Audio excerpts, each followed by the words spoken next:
नमस्कार साथियों, स्वागत है आपका मेरे चैनल एवं होम्योपैथ पर। मैं हूं डॉक्टर रवि रोशन और आज हम चर्चा करेंगे साथियों होम्योपैथ के नोसोड कैटेगरी के एक इम्पॉर्टेंट मेडिसिन पायरोजीनियम के बारे में। पायरोजीनियम के बारे में साथियों सबसे पहले आपको बता दूं कि ये एक सेप्टिक के सेप्टिक से निकला हुआ जो उसका प्रोडक्ट होता है उससे बनाया जाता है इस मेडिसिन को। साथियों पायरोजीनियम बहुत सारे कंडीशंस के लिए बहुत इंपॉर्टेंट मेडिसिन साबित हुई है हमेशा,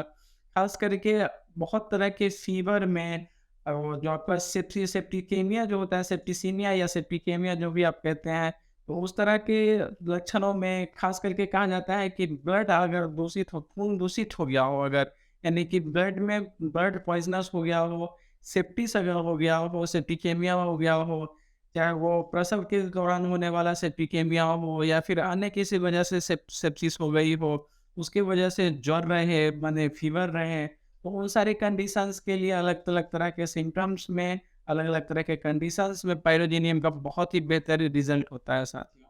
तो आज हम चर्चा करेंगे साथियों इसी बड़ी मेडिसिन पे जो कि हमारा है पायरोजीनियम। नोसोड कैटेगरी की मेडिसिन है। तो सड़न से तो इसका आप समझ सकते हैं कि मतलब होगा ही, क्योंकि मैक्सिमम आप नोसोड कैटेगरी की मेडिसिन्स में क्या देखते हैं कि सड़न से जुड़ा हुआ कुछ ना कुछ बात जो होता है वो होता ही है। तो इसमें भी एक खास बात क्या है कि सड़न से इसका एक लेना देना तो ये है,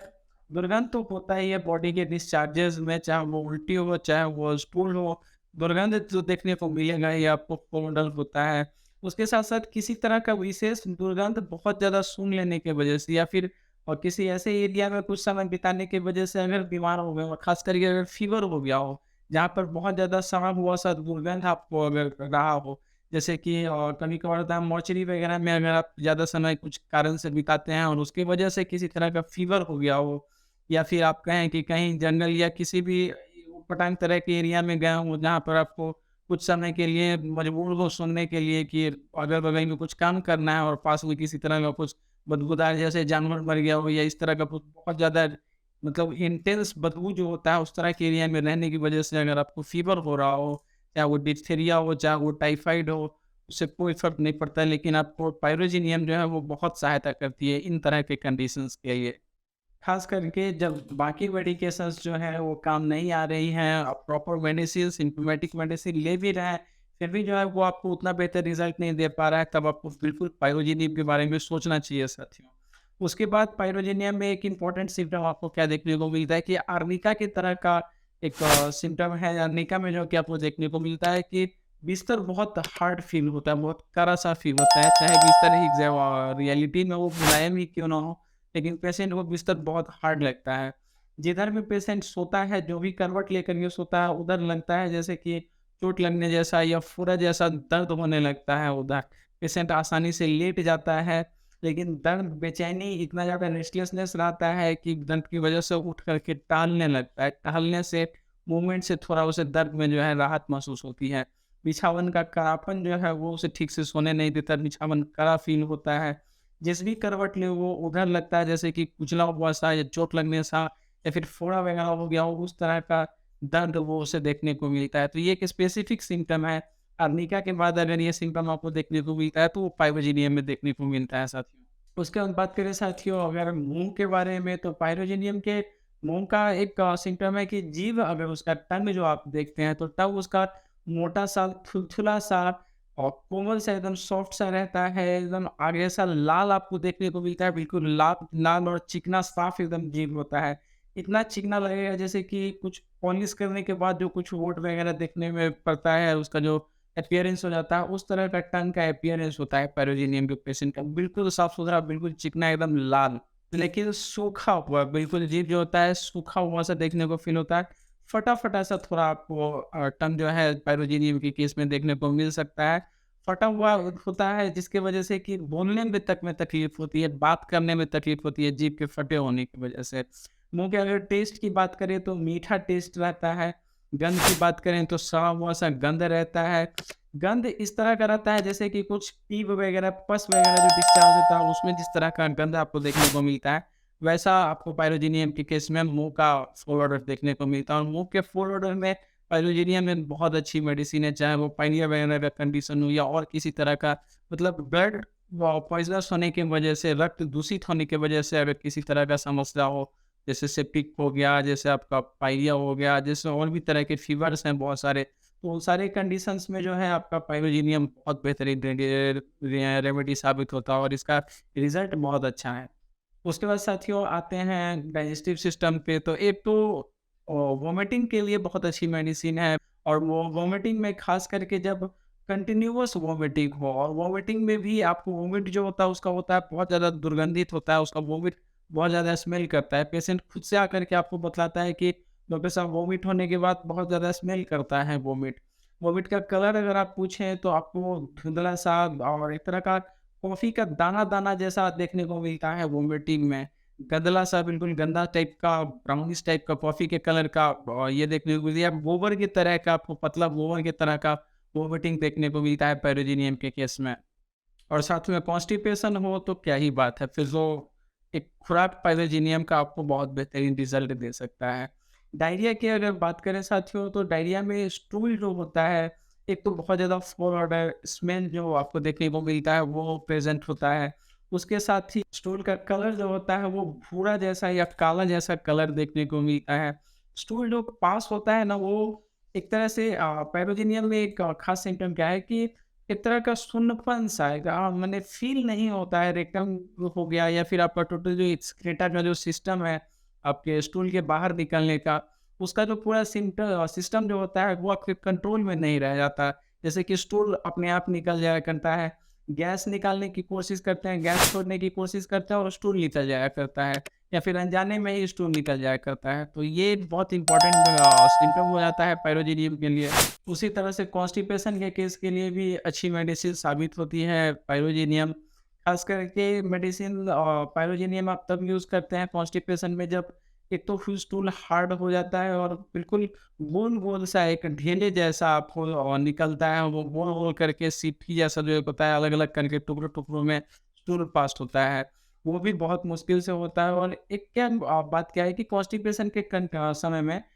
प्रेशर जो होता है, एक अर्ज जो होता है स्टूल का, अर्जिंग बिल्कुल आता ही नहीं है, फ़ील ही नहीं होता है कि स्टूल जाना भी है या स्टूल जैसा कोई बात है। फ़ीलिंग ही बिल्कुल गॉन होता है। जैसा कि मैंने बताया कि आपका एनल जो पूरा सिग्नल वो सिस्टम जो पूरा होता है, वो फ़ील नहीं होता है ज़्यादा। एक तरह का नंबनेस तो कहना एक गलत गलत वर्ड हो जाएगा, फ़ील ना होना, आप इसको इस तरीके से समझ सकते हैं कि महसूस ही नहीं कर पाता इंसान कि रेक्टम है या फिर उससे जुड़े हुए ऑर्गन्स हैं और उसका कुछ यूज़ कर पा रहा है, वो किसी तरह का प्रेशर कर पा रहा है या कोई अर्जिंग फ़ील हो रहा है स्टूल पास करने के लिए, इस तरह का कुछ फ़ील ही नहीं होता है। तो ये सारे सिम्पटम्स हैं कॉन्स्टिपेशंस के कंडीशन में पाइरोजीनियम के लिए, कि आपका अगर गोल-गोल सा टुकड़ों-टुकड़ों में गोल-गोल सा अगर स्टूल पास हो रहा है, फ़ील कुछ भी नहीं हो रहा है, स्टूल अर्जिंग बिल्कुल नहीं आ रहा है, पता नहीं चल रहा है, ज़बरदस्ती स्टूल करने जाता है आदमी टाइम के हिसाब से देख कर के, क्योंकि फ़ीलिंग तो स्टूल के लिए आता नहीं है। तो उन तरह के कंडीशंस के लिए पाइरोजीनियम का एक आध खुराक मेडिसिन जो आप पाइरोजीनियम देते हैं, उसी से आपको बहुत बेहतरीन रिज़ल्ट देखने को मिलता है। उसके बाद साथियों बात करें फीमेल जेनिटल्स पे, तो फीमेल जेनिटल्स में साथियों पाइरोजीनियम का बहुत बेहतरीन रिज़ल्ट होता है। ख़ास करके या आप कहें कि डिलीवरी के टाइम में, या फिर आप कह सकते हैं कि आफ्टर डिलीवरी जो है किसी तरह का सेप्टिक हो गया हो, किसी तरह का इन्फेक्शन हो गया हो डिलीवरी के दौरान, तो उसके लिए ख़ास करके, और उसके बाद अगर फीवर वगैरह का कंडीशन रह रहा हो, जैसे कभी-कभार क्या होता है कि बच्चा पेट में ही जो है वो कोलैप्स कर जाता है बच्चा, और उसकी वजह से एक तरह का सेप्सिस हो जाता है, काफ़ी समय तक पता नहीं चलता है, निकल नहीं पाता है। उसके जो वेस्ट प्रोडक्ट जो होते हैं वो बाहर नहीं आते हैं और अंदर में इन्फेक्शन कर देते हैं। तो उस तरह के कंडीशंस में उसके बाद अगर प्रसव के बाद यानी डिलीवरी के बाद अगर किसी तरह का सेप्टिक हो गया हो, या डिलीवरी के दौरान किसी तरह का इन्फेक्शन या सेप्टिक हो गया हो, और उसके वजह से सेप्टिक फीवर अगर आपको हो रहा हो, उन सब तरह के कंडीशंस के ये पाइरोजिनम, मतलब कि आपके जो जेनिटल्स हैं उसके एक क्या कहते हैं रिएक्शन को जो है ना वो बढ़ा देता है। आपका जो जेनिटल्स जो होते हैं वो किसी भी चीज़, किसी भी दवा के प्रति एक्ट बहुत तेज़ी से करने लग जाते हैं। उनकी एक तरह से उनके वाइटल फोर्स को जगा देने का काम करता है आपका पाइरोजिनम। तो उन तरह सब तरह के केसेज़ के लिए पाइरोजिनम एक बेहतरीन मेडिसिन है साथियों। उसके बाद वजाइना से जो है एक बहुत फूल ओडर वाला जो डिस्चार्ज आपको देखने को मिलता है, काला भूरा जैसा, बिल्कुल गंदा जैसा काला सा जो आपको डिस्चार्ज देखने को मिलता है। उसके साथ ही डिस्चार्ज में फुल ऑर्डर तो होगा, फुल ऑर्डर आपको देखने को मिलता है, पतला-सा डिस्चार्ज होता है बिल्कुल और काफ़ी वेग में मतलब स्पीड से, प्रेशर से जो है वो स्राव निकलता है एक तरह से आप कहें तो। उसी के साथ अगर इसके पसीने को भी देखें तो इस सब तरह के कंडीशंस के साथ पसीने तक में जो है बहुत ज़्यादा फुल ऑर्डर आपको देखने को मिलता है। तो इन सारे कंडीशंस के लिए पाइरोजेनियम जो है एक बेहतरीन मेडिसिन है। उसके बाद साथियों कुछ सिम्पटम्स आ जाते हैं हार्ट के लिए भी, जैसे कि पैल्पिटेशन जो है, धड़कन जो है आपको बहुत ज़्यादा फ़ील होता है। मतलब कि धड़कन इस तरीक़ा से फ़ील होता है, आवाज़ जो धड़कन की पेशेंट को महसूस होती है, वो सो नहीं पाता है धड़कन की आवाज़ की वजह से। ये एक इम्पॉर्टेंट सिम्पटम है आपके पाइरोजेनियम का। इसके बाद पाइरोजेनियम के स्किन की अगर बात की जाए, तो पीला-सा स्किन होता है, पीलापन एक तरह का आपको देखने को मिलता है। अगर आप कहीं भी टच करते हैं तो ठंडा-सा फ़ील होता है, आपको बॉडी ऊपर से जो है ठंडा रहता है। उसके साथ-साथ क्या है कि कलर अगर स्किन की बात करें तो भूरा जैसा ब्राउनिश टाइप का एक कलर आपको स्किन का देखने को मिलता है। उसके बाद साथियों ओल्ड एज पीपल जो होते हैं, बूढ़े व्यक्ति जो होते हैं, उनके वेरिकोज़ वेन्स जो हो जाती है, अगर उनको ख़ास करके ओल्ड एज पीपल में अगर वेरिकोज़ वेन्स की शिकायत हो जाती है और बहुत सारी इलाज कराने के बाद भी वो छोड़ नहीं रहा होता है। उसी के साथ-साथ किसी तरह का बहुत ज़्यादा दुर्गंध देने वाला, फूल ओडर का स्मेल देने वाला जो आपका होता है, उस तरह का कोई घाव अगर हो जा रहा है, बूढ़े व्यक्तियों में ख़ास करके, तो उनके लिए पाइरोजेनियम एक बेहतरीन मेडिसिन साबित होती है। उसके बाद साथियों पाइरोजेनियम में ठंड का भी एक अच्छा सिम्पटम बताया गया है ठंड के बारे में। एक तो ठंड पीठ से ठंड लगना शुरू होता है, पूरे बॉडी में ठंड लगना फैल जाता है, एक तरह से क्या पूरा बॉडी में ठंड लगना शुरू होता है। पूरा बॉडी जो होता है बिल्कुल सूखा, रूखा-सा एकदम रहता है। फ़ीवर जो है सडनली जो है 103 से 106 डिग्री तक चला जाता है और इन सब तरह के केसेज़ में अगर आपको ख़ास करके 103 से 106 डिग्री तक फ़ीवर चला गया हो, सडन अगर फ़ीवर अगर चढ़ रहा हो, बिल्कुल स्किन जो है ड्राई रह रहा हो, फुल ओडोर हर तरह के डिस्चार्ज में देखने को मिले, तो इन सारे तरह के केसेज़ अगर हैं, तो उसमें कहा जाता है कि पाइरोजेनियम का एक खुराक जो है 24 घंटे के भीतर-भीतर आपके फ़ीवर को जो है कंप्लीटली कंट्रोल कर देता है, बहुत हद तक आपके ताप को कंट्रोल कर देता है। उसी में पल्स अगर आप देखें तो पल्स जो होता है आपका, कहा जाता है कि 150, 160, 170 तक पल्स चला जाता है। बहुत ज़्यादा पल्स मैंने पैल्पिटेशन के बारे में तो मैंने आपको बतलाया ही, उसके साथ पल्स रेट भी बहुत ज़्यादा हो जाता है। धड़कन आपको मैंने बतलाया कि इतना ज़्यादा फ़ील होने लगता है कि सो नहीं पाता है पेशेंट, धड़कन के आवाज़ की वजह से। उसके बाद फ़ीवर के बारे में मैंने आपको बताया कि किसी भी तरह के इन्फेक्शन और किसी भी तरह के बॉडी के ब्लड में इम्प्योरिटी आने की वजह से, आपका सेप्टिसेमिया की वजह से या किसी गलत तरह की जगह पे रहने की वजह से, दुर्गंधित जगह पे रहने की वजह से किसी तरह का फ़ीवर हुआ हो, तो उन कंडीशंस में आपको पाइरोजेनियम यूज़ करना चाहिए। पाइरोजेनियम साथियों एक और चीज़ क्या है कि पाइरोजेनियम को एक तरह से सड़न से बचने के लिए मतलब प्रिकॉशन के तौर पर भी आप ले सकते हैं पाइरोजेनियम को। किसी तरह का सड़न फैले ना हो ना, अगर लग रहा है कि किसी तरह का कोई वुंड है, किसी तरह का कोई इन्फेक्शन और उसमें सड़न हो सकता है, तो पाइरोजेनियम आप पहले भी ले सकते हैं। सड़न होने की चांसेस जो है ऑलमोस्ट खत्म हो जाती हैं और सड़न जैसा कोई आपको नेक्रोसिस या इस तरह का कंडीशन आपको देखने को नहीं मिलेगा। सड़ना बंद हो जाता है किसी भी तरह के उद्भिद का, मतलब किसी तरह की इरप्शन या किसी तरह के वुंड का। इसके रिलेशन की बात करें साथियों, तो पाइरोजेनियम के सिम्पटम्स जो है आपको कुछ-कुछ आर्सेनिक में, फिर कुछ कार्बोवेज है, उसी तरीक़ा से आपका कार्बो एनामेलिस है, उसके बाद ओपियम हो गया, नस्टक्स हो गया,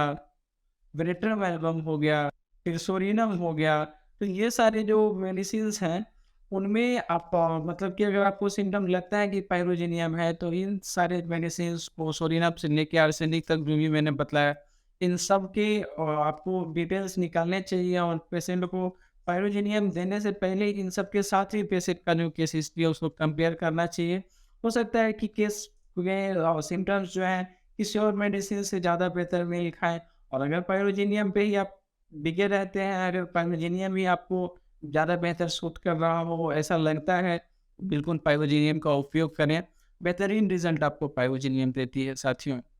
साथियों ये था पूरा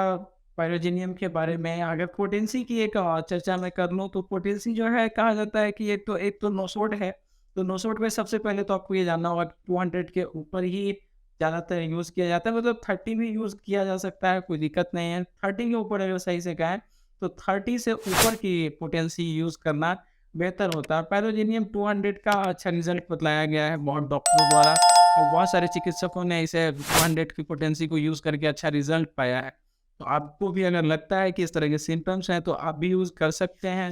या किसी को रिकमेंड कर सकते हैं। इसमें जब मैं कहता हूँ कि रिकमेंड कर सकते हैं या फिर आप यूज़ कर सकते हैं, तो उसके साथ-साथ मैं एक डिस्क्लेमर भी आपको दे देना चाहूँगा कि साथियों, कोई भी मेडिसिन यूज़ करने से पहले उसका बहुत डीप डिटेल लेना बहुत ज़्यादा ज़रूरी होता है और अगर आप नहीं सक्षम हैं, आपके साथ समस्या है कि आप उतना ज़्यादा नहीं खोज कर सकते हैं, रिसर्च कर सकते हैं, पढ़ सकते हैं, तो आपको चाहिए क्या कि अपने किसी नज़दीकी चिकित्सा सलाहकार से जा कर के मिलें। आपके कोई करीबी अगर होम्योपैथिक चिकित्सक हैं आस-पास के, तो उनसे जाके संपर्क करें और उनसे जाकर के अपने प्रॉब्लम्स के बारे में चर्चा करें और जो भी आपने मेरे वीडियो को देखा है, इससे जो इन्फॉर्मेशन आपको मिली है, उसके बारे में भी उनसे चर्चा करें। उनको बतलाएँ कि सर मुझे लगता है कि पाइरोजेनियम का केस है मेरा या और मेरे किसी वीडियो को देख कर के आपको लग रहा है कि नहीं उस मेडिसिन का है या उस मेडिसिन का है, क्योंकि हर सारी मेडिसिन्स हैं जैसे कि आपका कार्बोवेज हो या आर्सेनिक हो या कार्बोनेमिक या जो भी मेडिसिन है सब पर मैंने वीडियो बना ही रखा है। आप पढ़ना ना चाहें तो आप इन सारे मेडिसिन्स का वीडियो आप मेरे चैनल में जाकर के सर्च कर सकते हैं, आपको सारे मेडिसिन्स पर वीडियो अवेलेबल मिल जाएँगे। तो साथियों, ये था आपका होम्योपैथी के नुस्ख़ कैटेगरी का मेडिसिन पाइरोजेनियम। पूरा वीडियो यहाँ तक देखने के लिए बहुत-बहुत धन्यवाद साथियों। मिलते हैं अगले वीडियो में।